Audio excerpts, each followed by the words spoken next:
Recorded from PV Stadium on the Blue Springs High School campus, you're listening to the Blake Tarrants Postgame Show.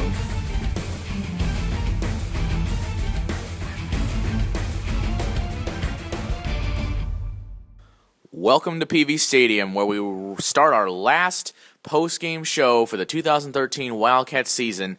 This is the final time the Wildcats will play here at home, and they advance to the state semifinals, so they will take on Eureka next week in St. Louis for the state semifinal matchup for a chance to go to the Edward Jones Dome for the second straight season. Hi, everybody. I'm Blake Tarrants. I'm your host for the Wildcat Radio post-game shows.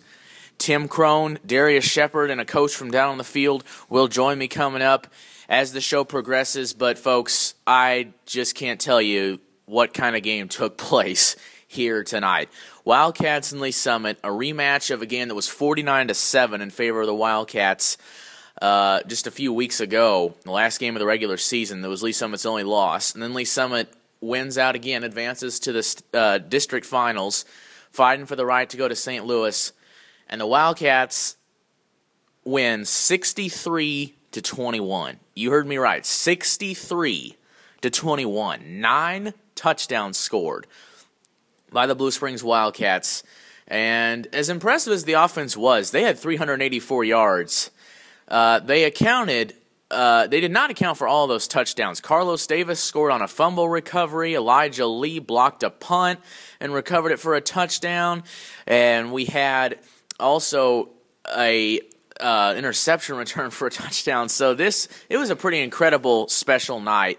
And while as incredible as this night was, and we'll talk about all the different plays and players that made this game and this season possible as the show progresses, we do need to mention that as good as this game was, it was a lot of it was for Wildcats team chaplain Joey Butler. And I know everybody has his back as he's now in hospice care, but I know everybody has his back in Tim Crone and Darius Shepard, and the coach will talk a bit about that as we go out through the show. But really a sad story, but a very good inspiration and motivation for this Wildcats team to play well, and folks, play well they did, as they beat Lee Summit 63-21 and advanced to the state semifinals to take on Eureka. And there's so many plays and players you can point to in this game that were absolutely incredible. And one of the group of guys that I feel like we need to give some shout-outs to is a group of guys that not only, are they blue-collar and don't get a ton of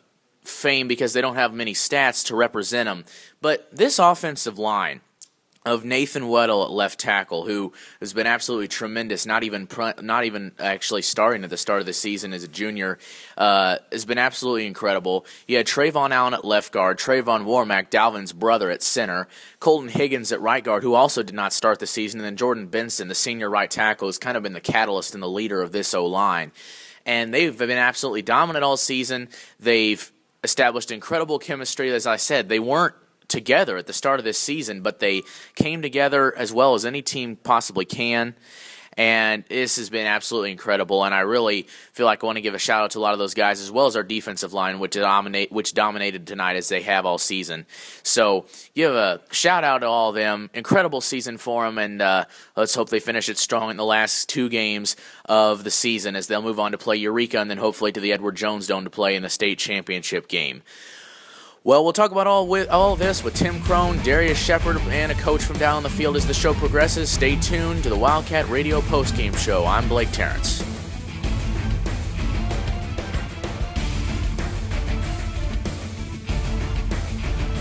Back here at PV Stadium, where the Wildcats trounced the Lee Summit Tigers to move on to Eureka to play in the state semifinals. 63-21 tonight. The Wildcats win, scoring 9 touchdowns. And I'm going to tell you what, this game was pretty dominant, and as Tim Crone joins us, Coach, we've been talking how good this team is. One of the things you said, as long as you've been with this team, I know it's hard as you try to draw comparisons to find ways that this team isn't the best team that's ever played in Blue Springs. Yeah, Jeff Handy was at the ball game tonight, and I have to succumb to the truth. And the truth is that they are, I think, the best all-around team we've ever had here. And that's hard for me to say because I got an opportunity to be around a lot of great kids I coached and had as an athletic director. But they're just a complete team. They're great in every phase, defense, offense, and specialty teams. They're very talented. One thing, though, I think that puts this team apart from the rest of them, everybody can run. We have great team speed. Our big kids can run. Everybody can run the football. And you saw that tonight. Davis recovers a fumble, takes it back, Lee blocks a punt, all that kind of stuff. Well, and as you talk about all the speed we have, that's when we need to start pointing to some of these plays, because some of these plays tonight were, I guess, comical is the adjective you'd find, because they were just to show how many just off-the-charts athletes we have. So, like you said, there was the play where, Kobe Bissell forces a fumble, Carlos Davis picks it up and runs it in for a touchdown. Or, honestly, the most impressive play was when Carlos Davis, he actually chased down the running back from a backside when a defensive back couldn't catch him. You've been doing this together for 2 years. You did listen to me. That really was the most tremendous football play that nobody will talk about after a game like this.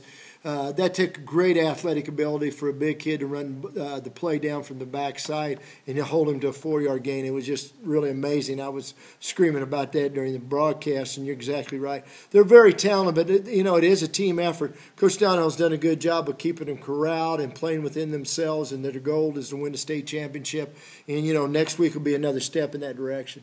Well, and one guy his stats were good tonight. He had 4 completions for 144 yards, so not many reps just because they run the ball so much, but very efficient. Ian Brown, a junior quarterback, transferred from Rockhurst, first year he's ever played under Coach Donahoe as a member of the Wildcats, and he's fit right in like a puzzle piece to this offense. And with another year left under his belt, he's got a chance to make some majors, to make a major boom in the football ranks as he moves up. Yeah, I think he's a Division I quarterback. I didn't think he was when he first came here, but I think he's thrown the ball better, and he's really learned. Of course, Coach Donahoe's expertise is working with quarterbacks, and you can see that with the growth of Brown throughout the season. But, yeah, he's something special, really had a great game. I don't think I've ever been experienced in a game of this magnitude in the playoffs like this where there were so many one-play drives. Everything was a one-play drive. Usually, your goal going in is to have 10, 12 play drives, but a one-play drive and bingo, you're in the end zone. Well, and the thing is it's not like he's just a short passer. He can throw those bombs. I mean, he threw 3 touchdown passes to Caleb Pruitt where he hit him on the fly for 50-yard plus touchdowns. I mean, that just shows how special every member of this team is. Oh, absolutely. No kidding. I mean, in depth-wise, they can beat you in so many ways and so many fashions. Now, as we look a little bit more at plays, I mean, Lee Summit's blessed with quite a quarterback, too, in Drew Locke, a multi-star athlete, a guy that's already gotten scholarship offers from Mizzou as a junior. But I think the play that I bet I'm going to crack up even talking about it here on the air is the fact that probably the most exciting, funniest, whatever play of the game was when Khalil Davis knocked the Locke pass down, knocked it back to Locke, and then he got creative and decided to throw it again and got a 15-yard penalty. Have you ever seen that happen before? Yeah, I've seen it happen before, but I've never seen a guy realize, oh, my God, both Lee and both Davis boys were coming at me to tear my head off, so I'm just going to throw it again. I think he realized what he did after he did it, but that was pure panic. He was ready to get on the bus and go home after that one, I think. I called that an offensive rebound. Yeah, I would too. Good point. Now, on a little more serious topic, I know you know Joey Butler pretty well, and this obviously, it's a very sad story. The guy, is far too young to be talking about this, story. But everybody has a connection to this guy, and just talk a little bit about the story behind this and what he means to you and the team. Well, Shepard's here, and I'm sure he's going to talk about that a little bit. Joey's done a great job as a spiritual leader.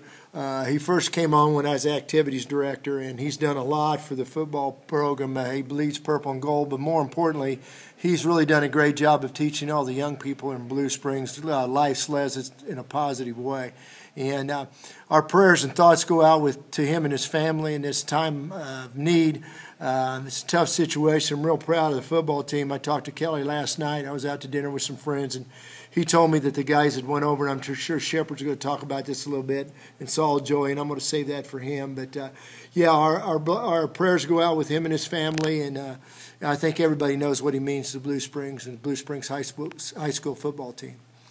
All right, well, one last question back on to football before we wrap this up. As the Wildcats move on to the state semifinals, they move on to play hopefully the last 2 games of the season in St. Louis.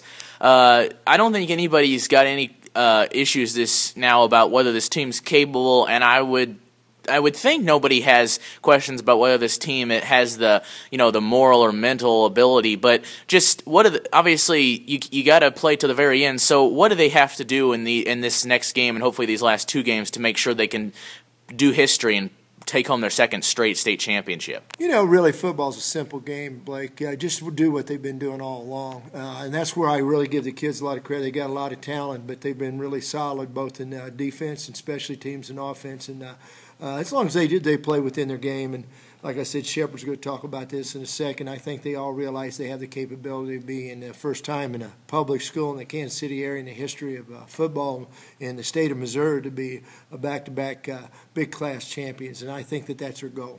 All right, well, hopefully that happens. So we'll all be out at the game in Eureka next Friday night, and hopefully they can advance to the Edward Jones Zone to play in the state championship. Tim Crone, great season. Enjoy being with you. Thanks for coming on the show all these times, and let's hope the Wildcats wrap it up next Friday. Well, we'll see you, dog. It's always good being with you.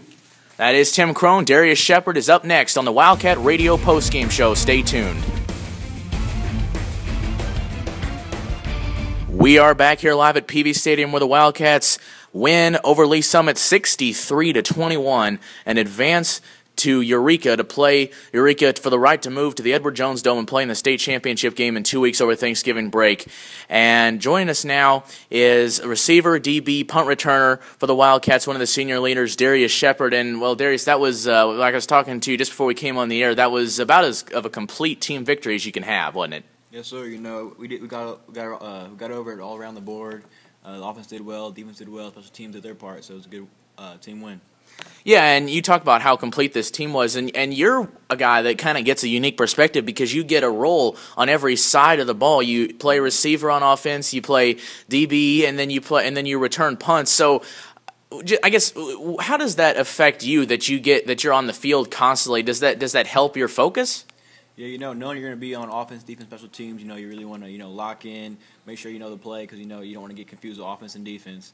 And then, you get to be around all the different guys, so, it's a great feeling. Now, as we talk about offense here, as a receiver, I know receivers appreciate their quarterbacks, and we all know Ian real well, and as a junior, I know it's tough to play quarterback on a big-time high school like Blue Springs, especially when it's his first year here.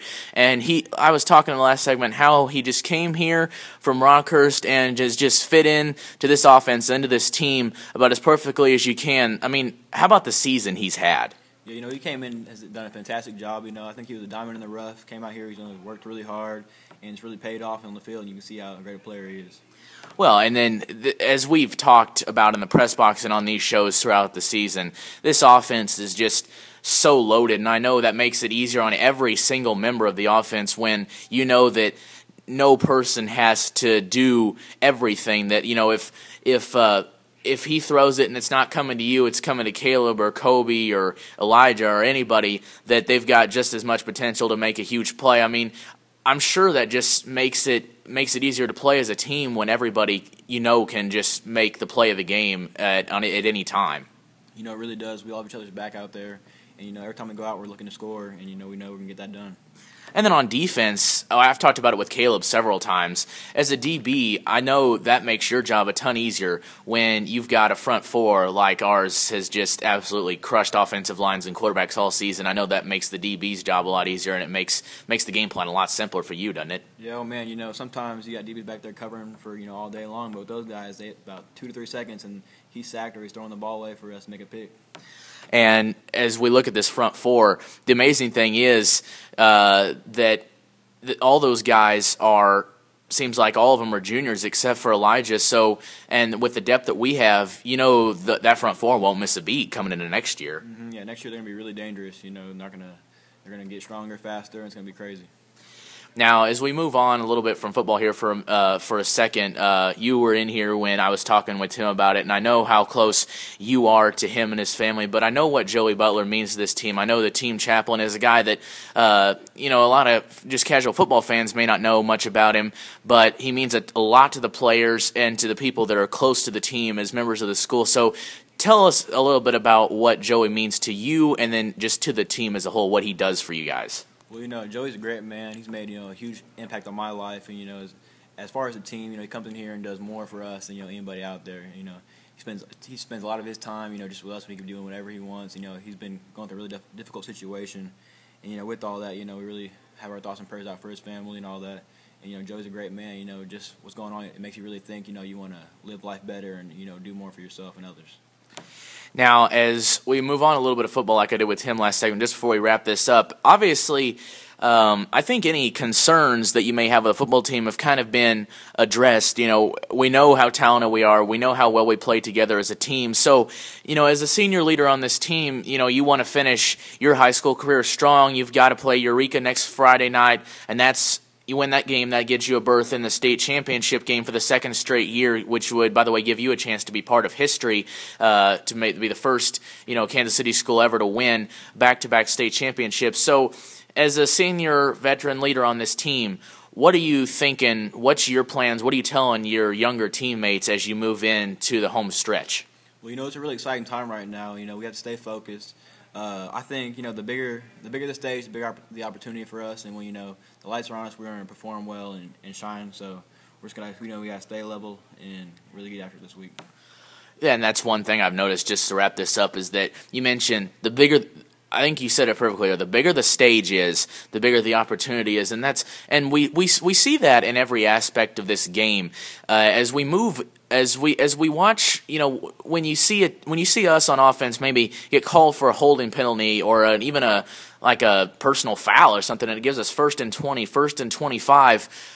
We're not up in the press box. We're up in the press box. We're talking. We're not worried. That just means we're going to pick up more total yards. So that's a little bit different perspective than what you put it in. But it's the same strategy, though. That there's nothing that sets this team back. If it's a tougher competition, it's a bigger win. So what's allowed this team to keep that mentality and just thinking that there's nothing that's too big of a competition that is just a bigger win for this team? How do you keep that attitude up so long? Well, I think since we have such, great team chemistry, we all just come together, we have each other's back, and we know that we're going to get after it. And if anything happens, we'll pick each other up, and we'll go back out there and execute. All right, well, that's Darius Shepard. Darius, great season, and good luck in the rest of it. Thank you. That's Darius Shepard. We'll have a conversation with a coach coming up next. I'm Blake Tarrants. Stay tuned to the Wildcat Radio Postgame Show.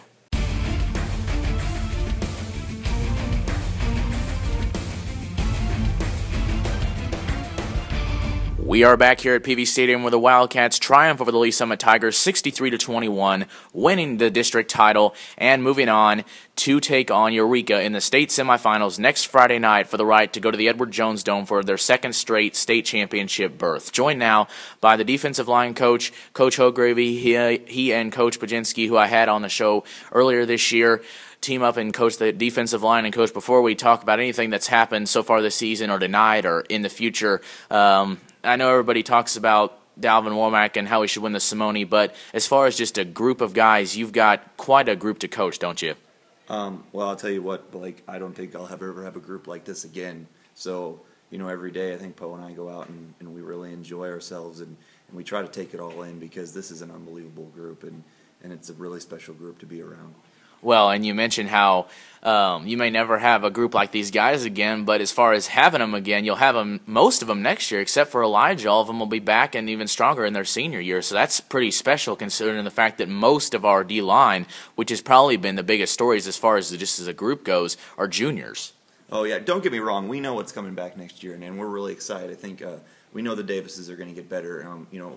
Mashburn's been a great surprise for us this year, and he's playing really well, but I tell you what, Elijah Lee is the leader of that defensive line right now. So Sure. we're gonna have some guys that are gonna have to step up and make some things happen next year. But we're gonna miss Elijah. And Elijah's a good kid and a great leader, and we're gonna miss him a lot. So like I said, we're just trying to enjoy each day as we can because when this thing's over, we're gonna miss him a lot.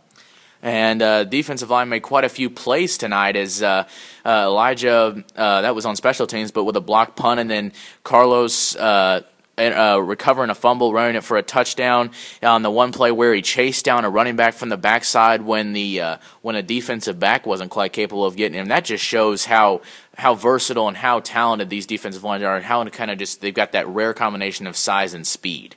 Well, I mean, these guys are, like I said, these guys are a special group, and they just want to win, and I mean, that's what drives them, that's what motivates them. You know, there's days when we get to practice and Poe and I don't have to say hardly anything because they know the drills, they know what we want them to do, and they're just so motivated when they on the field on a Friday night. I mean, that switch flips and those guys become animals. And yeah, they make big plays, but you know, we feel really good that our secondary has been playing so well, and you know, Gunnar Strickland's been playing so well that we can take some chances here and there, and if we don't make it, then we know those guys are there to back us up. But those times we do take those chances and make those plays, it just gets the rest of our defense even more fired up.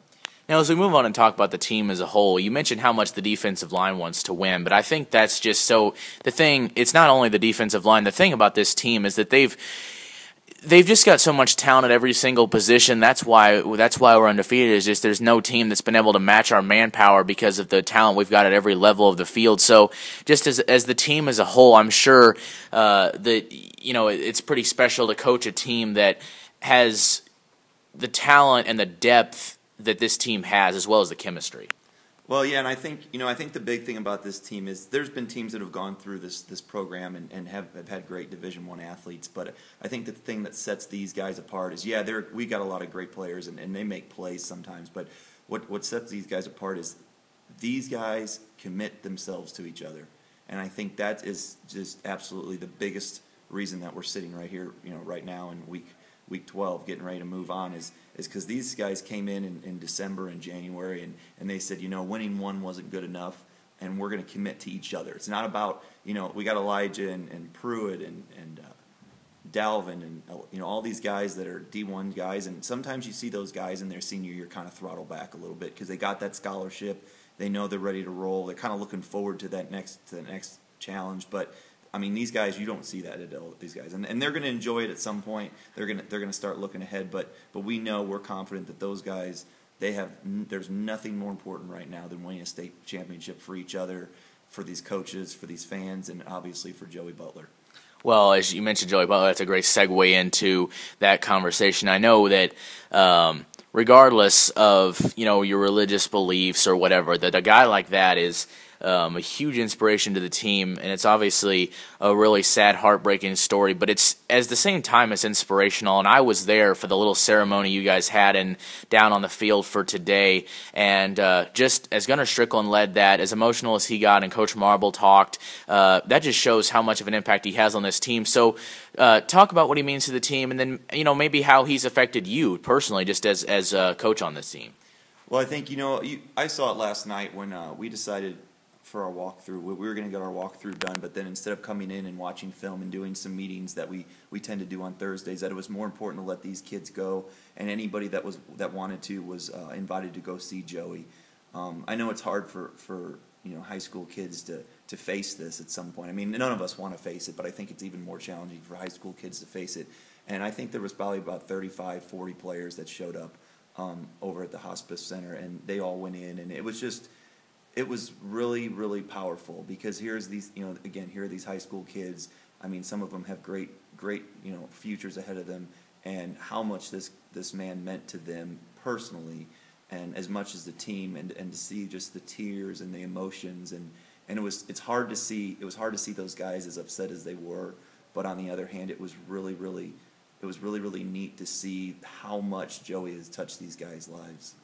Well, and one last thing about that, obviously, it's a little bit of an odd connection to draw, but one of the main things that Coach Marble talked about is that one of the most powerful moments was the fact that Joey, obviously close to this team, but obviously with the struggles that he's gone through, and the prognosis is that he's got and everything, he could easily shut down and think about himself and his future or whatever. But he's asking these players, "What can I do for you? What do I need to do to help you?" And I honestly feel like maybe that attitude has kind of translated over into the way this team plays, where, all these guys have, individual things they could think about, because all these guys have just tremendous futures, but all they care about is this team winning. So, could he have possibly impacted that attitude in these guys?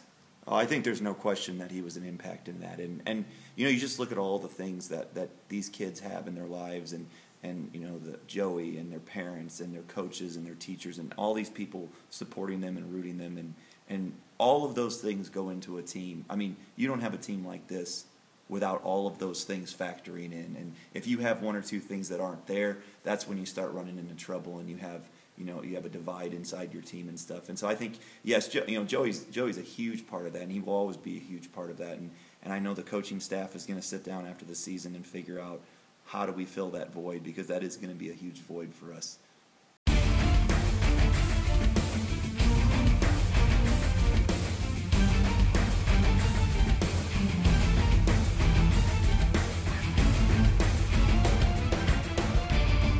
And once again, we are back here at PV Stadium. Wildcats win 63-21 over the Lee Summit Tigers, and they will move on to play next Friday night at Eureka for the second straight berth in the Edward Jones Dome in St. Louis, to try to make history and do what no Kansas City, Missouri team has done in history, and bring home 2 straight Missouri State Championship games victories. So, once again, thanks to all the people that have come on this show over the course of this season. Thanks to all the players, all the coaches, specifically Darius Shepard and Coach Hogravy tonight. Thanks to Tim Crone for providing all the insight coming on all the shows.